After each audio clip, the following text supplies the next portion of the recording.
চাঁদপুর সদর থেকে হাইমচর চর ভৈরবী পর্যন্ত কোটি কোটি টাকার মেঘনা নদী রক্ষা বাঁধ এখন তীব্র ঝুঁকিতে।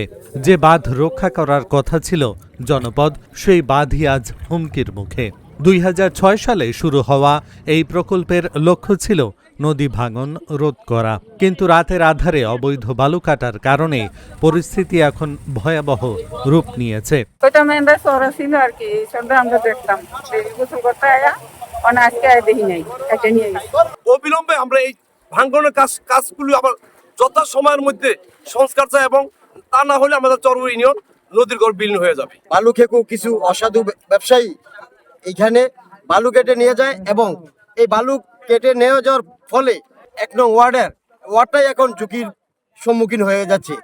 আমরা এর অবশ্যই তীব্র নিন্দা জানাই এবং দ্রুত তাদেরকে গ্রেপ্তার করে শাস্তির আওতায় আনার জন্য বিশেষভাবে অনুরোধ করছি। চর ভৈরবী ইউনিয়নের গাজীনগর এলাকায় নদী রক্ষা বাঁধ ঘিরে নতুন বালুচর, যেখানে ছিল শিশু কিশোরদের খেলার মাঠ এবং পর্যটকদের কাছে পরিচিত মিনি কক্সবাজার, সেই স্থান আজ বালু লুটের কবলে।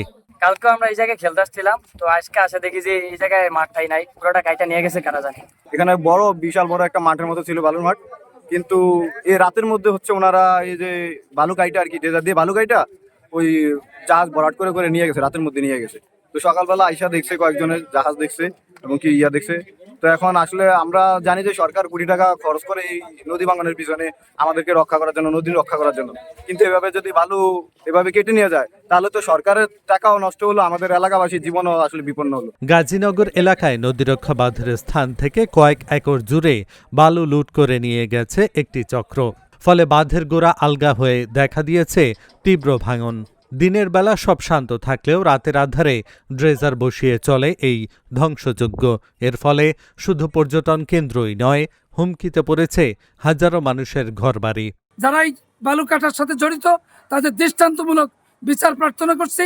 যদি তারা রাজনৈতিক কোনো পরিচয় থাকে তাদের, সেই পরিচয়ও আমরা যদি আমাদের দলেরও হয়, আমরা এর তীব্রভাবে প্রতিবাদ করছি। তার আইনগত ব্যবস্থা নিয়ে তাকে শাস্তির আওতায় আনার জন্য আমি অনুরোধ জানাচ্ছি। অভিযোগ রয়েছে প্রভাবশালী মহলের ইন্ধনে চলছে এই বালু কাটার তাণ্ডব।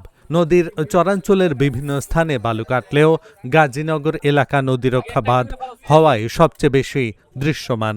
ঘটনাটি জানাজানি হলে দ্রুত ঘটনাস্থলে ছুটে আসে পানি উন্নয়ন বোর্ড ও উপজেলা প্রশাসন। স্পটে এসে দেখলাম যেটা এখানে অবৈধভাবে বালু উত্তোলনের কারণে নদীর একটি অংশ নিমজ্জিত হয়ে গেছে, নদী ভাঙনের হয়েছে।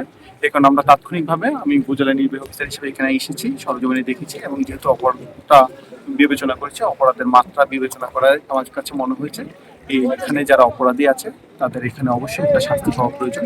পানি উন্নয়ন বোর্ডের পক্ষ থেকে 7 জনকে আসামি করে মামলা দায়ের করা হয়েছে।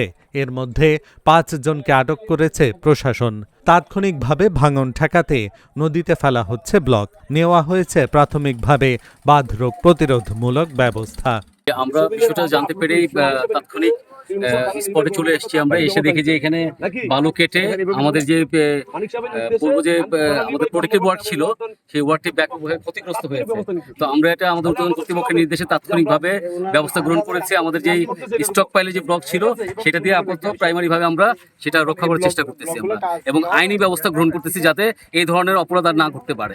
প্রশ্ন এখন একটাই, এই অবৈধ বালু উত্তোলন বন্ধ না হলে কতদিন টিকবে কোটি টাকার এই বাঁধ, আর কতটা ঝুঁকিতে পড়বে হাইমচরের মানুষ? Dhaka journal news desk.